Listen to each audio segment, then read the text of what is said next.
So then I can come in the call with the client. I know who they are. I have a strong opinion on where they are today, but I also can say, by the way, I've talked with X, Y, and Z, and they have that problem. I suspect you're calling me because of this. Am I right or wrong? And then it spun the conversation. The client will either say, no, you're wrong. Good. Then tell me what. If the client say, you're right on, my credibility is up the roof, and we can stop with all of the fluff and just go straight into, all right, what is your problem? How can I actually help you?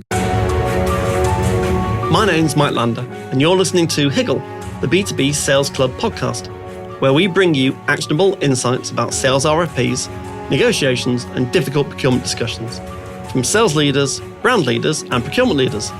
Please subscribe to get updates when new episodes are released.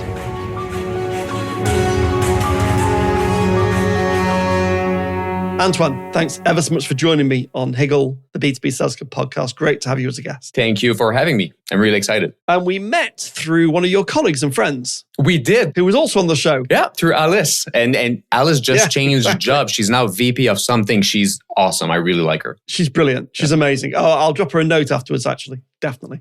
So, Antoine, for the audience, first of all, who are you? What do you do? And your favorite song and why? So the most stressful part of the whole podcast is my favorite song. So I'll keep that there. So my name is Antoine, account executive. I work for Verndale. I'm based in Montreal, Canada. That's why I have a beautiful accent when I speak in English. You do? What do? I do sales, and I do sales for a digital agency called Verndale. And we work on super complex digital and e-commerce initiative with our business. And now the stressful part, my favorite song. Music is so important in my life. It's like the most important thing after my wife and my kids, obviously. So to find one song. But it's funny. A lot of people, virtually every guest, everyone says music's really, really important to me. Mm-hmm. And it can be because it's on every day or because I see you've got some vinyl in the background as well. So yeah, what is your favorite song and why? Music is so tied to emotion. It's so tied to memories. It's tied to everything. So that's why it's super important. In my case, I think I'm going to go with a classic with November Rain from Guns N' Roses. Why? Because I'm playing guitar and I wanted to play guitar because the first time I saw Slash going at the end of the video, going on the piano and just doing a solo. I was like, I want to be that guy. I want to be that guy. And that's the reason why I started guitar. So that's my song. So presumably you've got two parallel careers. You're a Slash impersonator and you're also a sales leader in the agency world. The fact that I'm bald right now, it makes it a little bit harder to impersonate Slash. So I had to put the hat. Get the hat and you'll be fine. Hat and a wig. You'll be okay. Don't worry. So we're going to talk about the overall topic is how to leverage AI to improve RFP responses and pitch processes whilst maintaining human insight, judgment, and craft.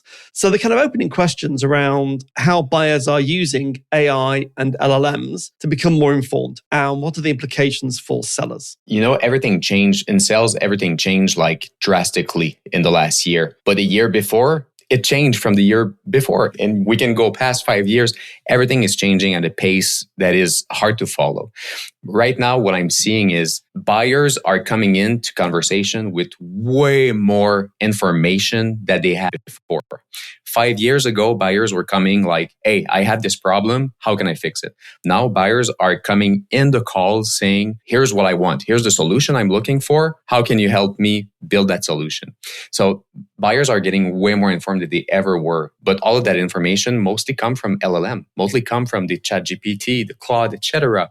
of this world. So they have more information. Is that what you think, or is that what you're hearing from clients? And I ask because I think my bias assumption is LLMs now actually are providing an awful lot of shortlisting and buyer insights. I don't know that for true, but I suspect it is. And I see some data saying it's starting to take over. But are you hearing buyers say, when you ask them, yeah, actually did a lot of research, you came up, asked a load of questions, and that's how I came to you? Yes and no. And let me explain. I never find a buyer who was super clear, like, hey, all of my information, I got it from ChatGPT. That never happened. Probably never will. No. Yeah, probably never will. No, but hopefully not. Yeah, hopefully not.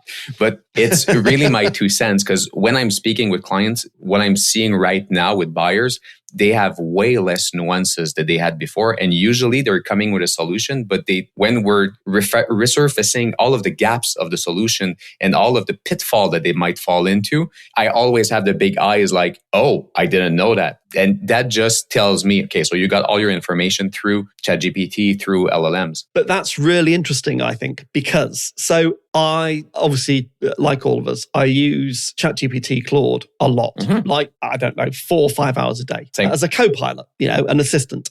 And I asked it a question the other day. I said, is this broadly true? The LLMs, the output is determined based upon what comes next is based upon what came before. And it said, yeah, as a nuance, as a high level, yes. Obviously, lots of complication, lots of depth behind that. But broadly, what comes next is broadly based on what came before. So I like your point about the pitfalls, because if it hasn't worked out where all the pitfalls are, and it's informed the buyer about the broad problem you're trying to solve, the sub-level of questions below that, it's peeled back the layers of the onion, and then it's also said, and the kind of organizations you want to be talking to are X, Y, and Z. That's a great opportunity for a seller to break through and talk to our prospect in a discovery way about the hidden depths, which the LLM may not have picked up on. 100%. Is that where you're going with this? You are straight on it. That's exactly the value that we can bring. Because it's really easy in those days as seller to fall into the order taker kind of role, where the buyer come in saying, hey, here's my solution. How do you price it? It's way easier. If I'm lazy, it's way less work for me just to say, with what you're asking me, that's going to be $1 million. All right, here's the SOW, just sign it. But I bring zero value doing that. It's like literally zero value. And the customer and the buyer in 6 months will be like, wait, why haven't you tell me that this won't work because of X, Y, and Z, etc. So I really do believe, because I'm like you, I use ChatGPT and Claude like 6 or 7 hours a day. It's literally everything that I do. I use ChatGPT, but our assistant. 100%. But you have to treat it as an assistant.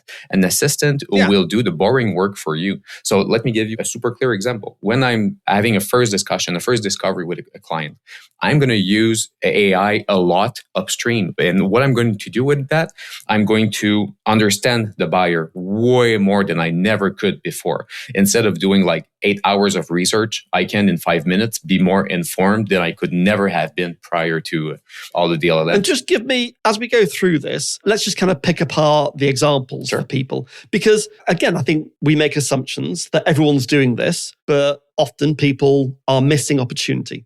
So when you do research, have you built some ChatGPT projects, or have you used Claude Code to develop a particular skill that you keep on rerunning? How do you do your research using AI?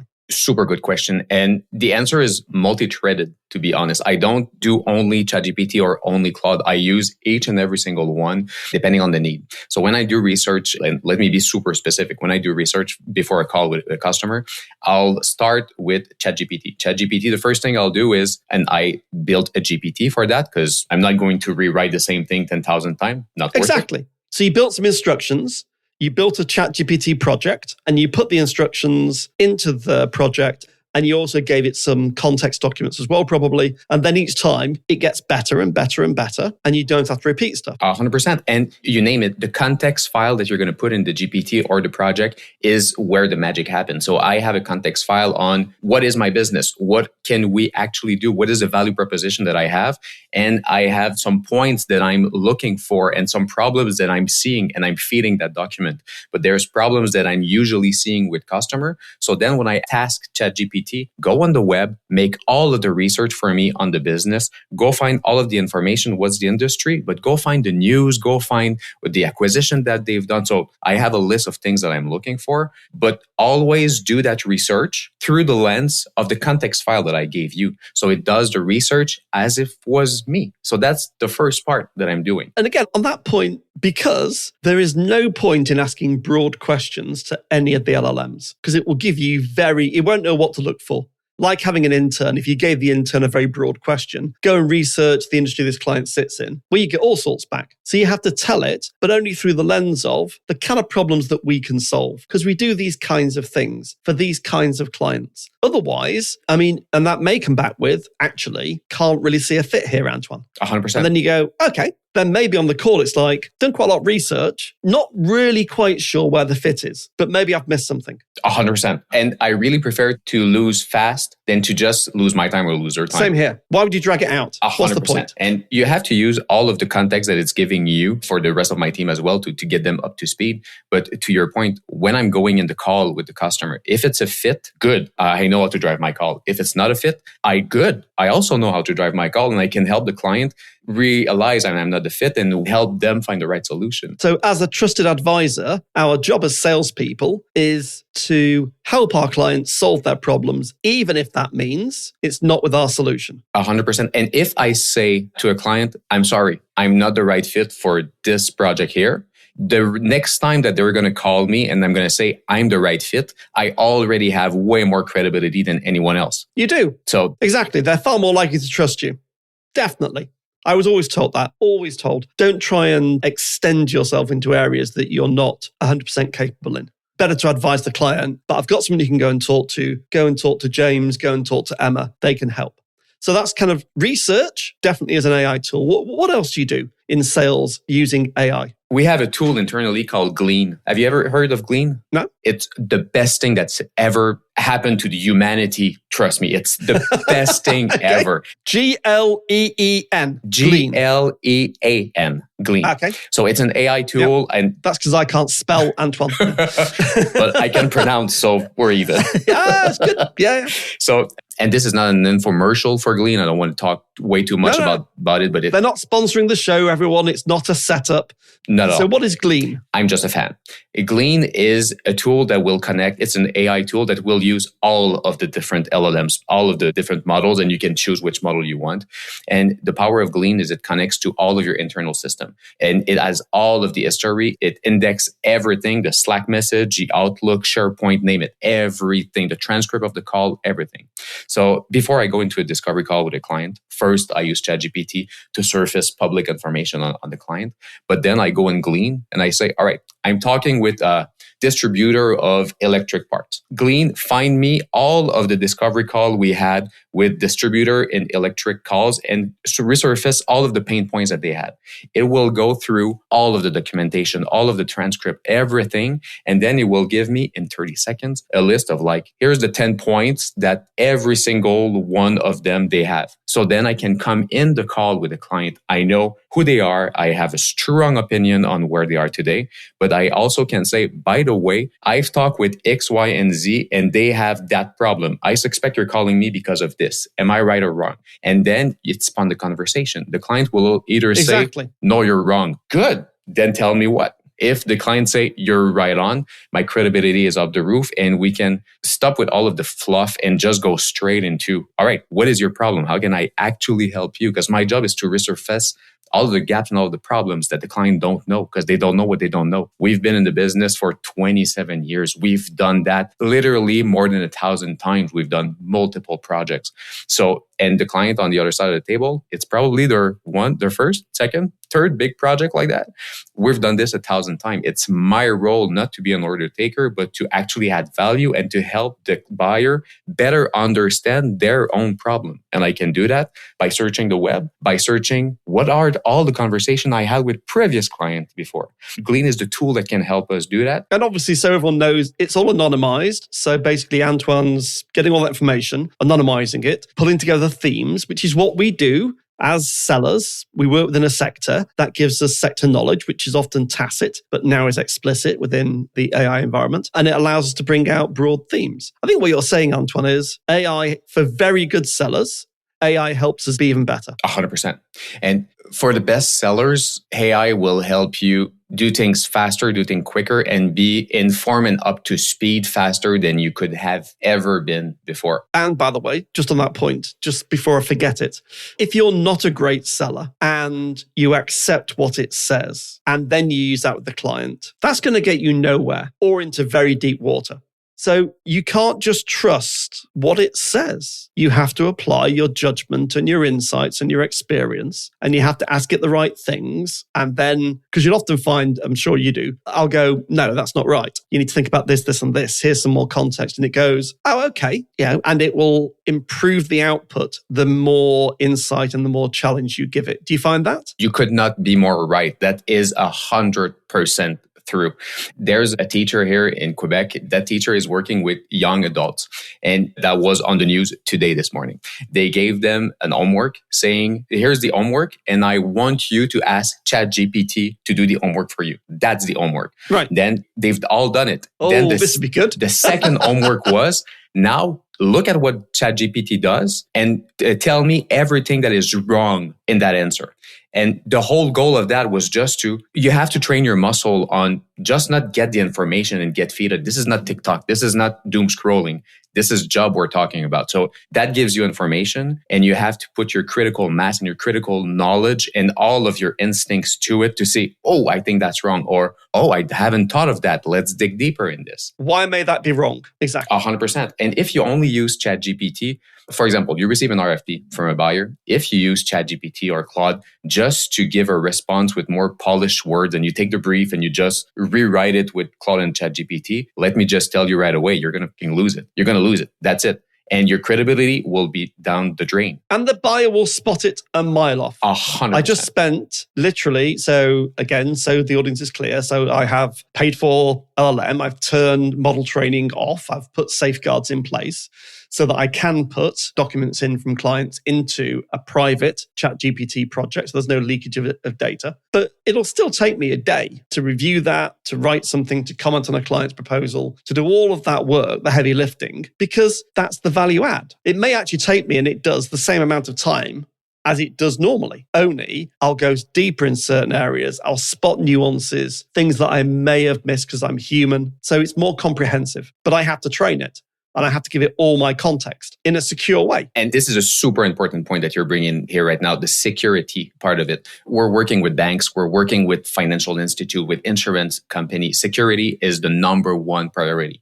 So as the buyer listening, ask the agency on the other side, ask the person who is selling you something, ask them what are they using? Because 100% of the people are using ChatGPT, Claude, etc. If they are on the free version, it's huge security massive issue. Problem. If you go on enterprise, for example, if you take ChatGPT enterprise, you have your own sandbox. All of the data stays there and is not shared with the rest of ChatGPT. This is mandatory. If you are working with client, do not put the RFP document if you're using the free version. You're like, oh yeah, I'm saving money. No, you're putting yourself at risk and you're putting the business, your company, 100% at risk. Do not do that. Exactly, precisely. So we've covered a few tools now on how AI can make sellers better. Practical tips for responding to RFPs in a way that adds value, as opposed to just being an order taker. Just remind people, you touched on it before, but what are the win themes? How do you go about winning an RFP using AI as an assistant, rather than just asking it to fill in the proposal, using a Q&A bank, sending it off, and then the buyer goes, you look like every other seller I've ever met. So how do you basically stand out? What are your tactics, tips for people? One thing I realized a few months ago is all of the buyers are using ChatGPT to fill in their RFP. And then all of the agency are using ChatGPT to respond to a ChatGPT RFP. And then the buyer will take ChatGPT to take all of the response to summarize them in a document that is actually readable. I think you see the loop here that is absolutely no value at all. We're killing trees just to have that same circle. So I really do believe AI helps us get up to speed way faster. We have to understand. Because it will, by the way. So on that point, again, just to pause for people listening, RFP's gone out. It's gone out to hopefully no more than 7, hopefully 5 potential vendors. The suppliers have filled in the proposal, answered all the questions, sent it back. So we will in procurement now. I think something like over 75% of procurement professionals are using AI within a secure environment to mark the homework. It will be auto-scoring all of your proposals against the criteria and the RFP. So you have to come out on top of that scoring. So you have to also, in your secure environment within the enterprise version, you have to build a proposal homework marker where you put your proposal into your environment. You compare it against the RFP, and it, like a mini version of me, basically says, what mark will you get for this proposal against these requirements? And if you're below about probably 60%, you may not go from the 7 to the 3. The only purpose of the proposal against the RFP is to get you in the room with the client, which is the shortlist of 3. So you have to get a high score on the document you submit. So how are you doing that, Antoine? How are you making sure that you're in the top 3, not in the bottom 4? What you just mentioned is 100% what keeps me up at night currently. And I really do see a trend specific for exactly your point. Way more of the RFPs that I'm seeing now, and I'm seeing it's kind of a trend. People are asking for a really strict response format. Instead of before, just like, hey. And there's a reason for that. 100%. There's a reason for that. And the reason is exactly what you said. Because they need to have everyone in the same format. So when they're going to feed so you can compare. 100%. So the issue with that is it's super easy to be lost in a sea of sameness. Everybody will respond. If you use ChatGPT to respond to that, you're just going to fall in this exact same place as everyone else. Because going back to what we said, which is if the answer that comes next, the output that comes next is based on what has come before, very broadly at a macro level, then if everyone's doing the same and not providing it with extra context and detail and capability statements and case studies and God knows what, then you will look like the next person that's responding. So you have to stand out. So how do you now stand out? How do you get past to me, the qualification is, I kind of expect all of you to answer the questions, or else you wouldn't be in my list of 5 or 7. What I need to know now is, why you? Simply, that's what I need to know. Why you rather than the next supplier? So how do you focus on that? We do that by, if they have like an Excel sheet with all of the questions, we're going to use ChatGPT to answer that because that is the easy portion. Everybody will do it. If you don't use ChatGPT or LLM or whatever to do that, you're losing your time because there's no value to that. It's yes, no, we can do or we cannot. That's easy. Where we add value is our point of view. We have to always start an RFP response and whatever, even a call with a strong point of view. This is what we know about you. This is what the project you are asking us. Now, this is our point of view. We think you're right on X, Y, and Z. Those are the gaps that we believe that you haven't seen. If the goal of my RFP response is for the buyer to actually better understand their own problem. If I'm just answering their question, I'm going to go in the garbage bin. That's the only place I'm going.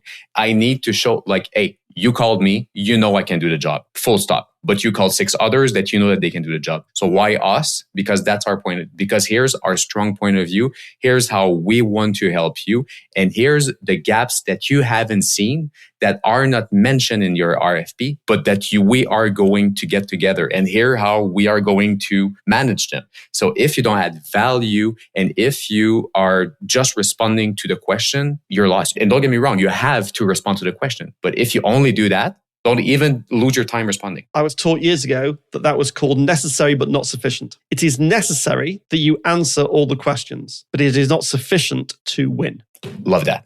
I love that. That's exactly it. So let's move on to the last question, which is building relationships with procurement teams in advance to better understand their perspective. So, and I don't have, if someone says to me, oh, can you send me the scientific data report on this? I don't have it. But what I do know is this. If an RFP comes out, I can say this with some authority, having written a lot of them. If an RFP comes out and it goes out to, let's say it's 7 potential providers. Of those 7, 1 is normally the incumbent.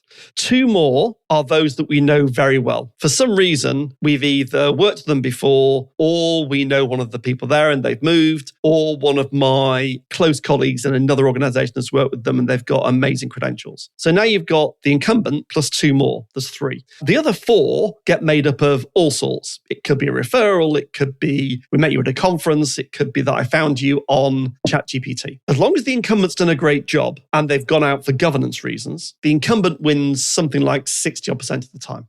So the other 6 have a 40% share of the win. The next 2, they're going to win probably 15% of the time each.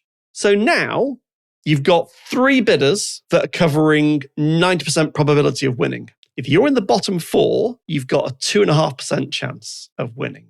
And that's because someone else has shaped the RFP. Someone has helped them write the RFP. So now go into why is it important to build relationships with procurement in advance of the RFP, and how do you do that? Did that make sense? Oh, unfortunately, way too much.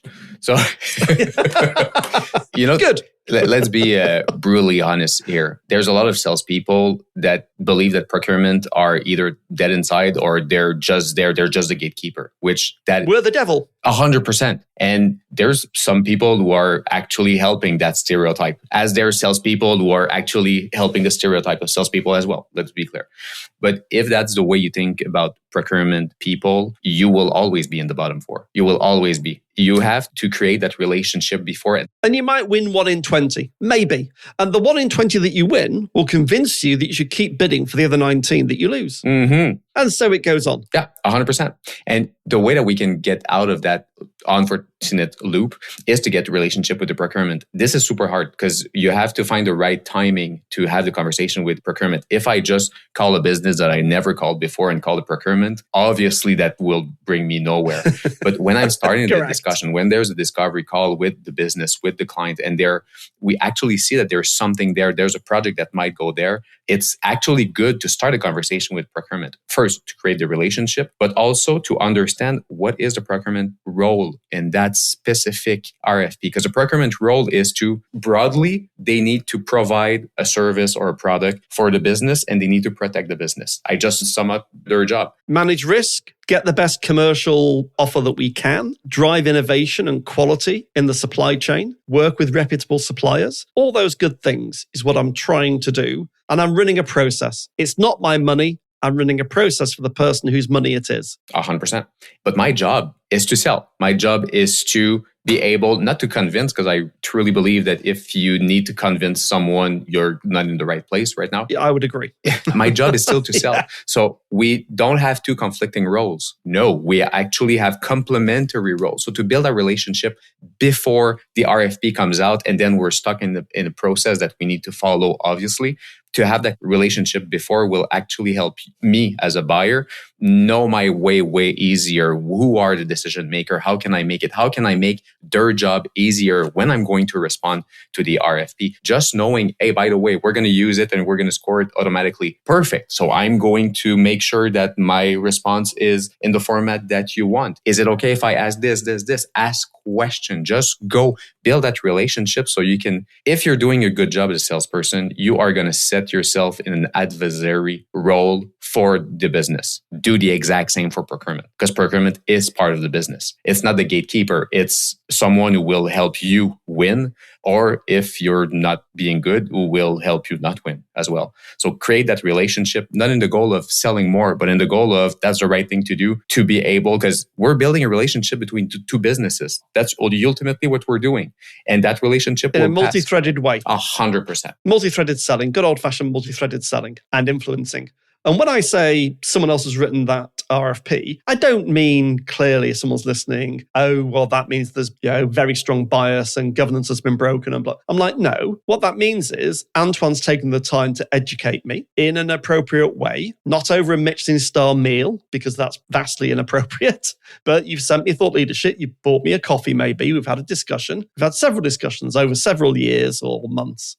And that will have, no doubt, influenced the way I think about the RFP. And that should influence it because if you've done your job properly, you've helped me understand where the tank traps are in solving this problem. You've helped me understand how to select the right kind of supplier. Simple thing. If they have no criteria, because they're not sure what the criteria are to select, saying what we find typically in clients of your situation with these kinds of problems, typically they would use these 5 criteria to select their supplier. Nothing wrong in doing that.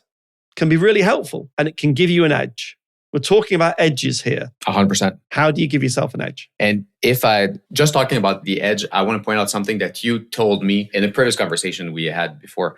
And I never have thought of that, and that is brilliant.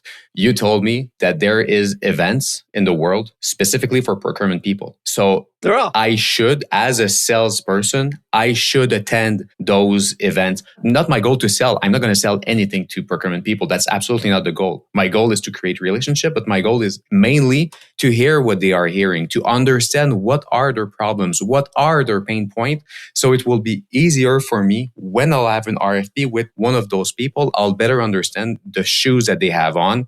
It will be easier for me to find my way and help get my way, make their job easier. So it will help me sell better in their business. So to create relationship even before there is a project. That's your idea. Exactly. So I'm giving you 100% of the credit, and I'll clearly do that. Thank you. And that will give me a strong edge in all of the RFP response that I will do and all the procurement person I'm going to deal with in the future. Brilliant. Antoine, it's been amazing. So if I was just what are your takeaways? If you were listening to the show and you were thinking, what practical things can I take away from this? What are your couple of points that you would advise any commercial leader to think about? I'll do the takeaways specifically for in the salesperson point of view, because that's who I am and that's what I can control.